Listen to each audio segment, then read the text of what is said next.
Radio صدائے حریت جموں کشمیر سے سنیے تازہ خبریں۔ پاکستانی وزیر اعظم عمران خان نے کرتارپور راہداری اور دنیا کے سب سے بڑے گرودوارے دربار صاحب کا افتتاح کر دیا۔ عمران خان نے کہا کہ افسوس سے کہنا پڑتا ہے کہ آج مقبوضہ کشمیر ایک انسانی المیہ بن گیا ہے۔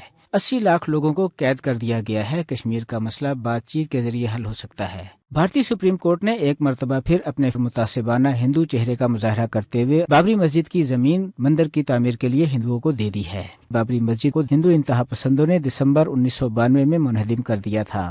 بھارت میں مسلم سیاستدان اسد الدین اویسی کہتے ہیں کہ بھارت ایک ہندو ریاست بننے جا رہا ہے۔ مسلمانوں کو مسجد کے لیے 5 ایکڑ زمین کی خیرات منظور نہیں۔ بھارتی سپریم کورٹ کے فیصلے کو پاکستانی سیاستدانوں نے شرمناک قرار دیتے ہوئے کہا ہے کہ کورٹ نے غیر قانونی اور غیر اخلاقی فیصلہ دیا، جس سے پوری دنیا کے مسلمانوں کو دکھ ہوا ہے۔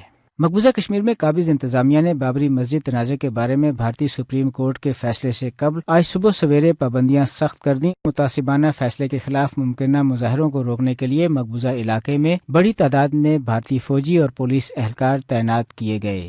مقبوضہ کشمیر میں تحریک حریت جموں کشمیر نے کہا ہے کہ کشمیری عوام اس بات کو یقینی بنائیں کوئی سیاستدان مذموم بھارتی منصوبوں کو آگے بڑھانے کے لیے اس کے ساتھ تعاون کی جرات نہ کر سکے۔ وائس آف امریکہ نے اب کہا ہے کہ مقبوضہ کشمیر میں لوگوں کو سخت صورتحال کا سامنا ہے۔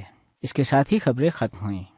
ٹھیک اسی دن جب پاکستان نے سکھوں کے لیے کرتارپور راہداری کھول کر یہ پیغام دیا کہ پاکستان تمام مذاہب کا احترام کرتا ہے، بھارتی سپریم کورٹ نے مسلم دشمنی اور فسطائیت کا مظاہرہ کرتے ہوئے بابری مسجد کی جگہ مندر تعمیر کرنے کا حکم دیا اور مسلمانوں کے دل چھلنی کر دیے۔ بھارتی سپریم کورٹ کے اس مسلم دشمن فیصلے پر رد عمل دیتے ہوئے بھارتی پارلیمنٹ کے مسلمان ممبر اسد الدین اویسی نے کہا، جنہوں نے بابری مسجد کو شہید کیا، آج انہیں کو سپریم کورٹ کہہ رہا ہے کہ ٹرسٹ بنا کر وہاں پر آپ مندر کا کام شروع کریے۔ ہم اپنے لیگل رائٹ کے لیے لڑ رہے تھے، ہم کو کسی سے بھیک کی ضرورت نہیں ہے۔ ملک جو ہے اب ہندو راشٹر کے راستے پر جا رہا ہے۔ سنگھ پریوار بی جے پی ایودھیا سے اس کو شروعات کرے گی۔ NRC سٹیزن امینڈمنٹ بل، یہ تمام چیزیں ایسی ہیں جو بی جے پی اس کو استعمال کرے گی۔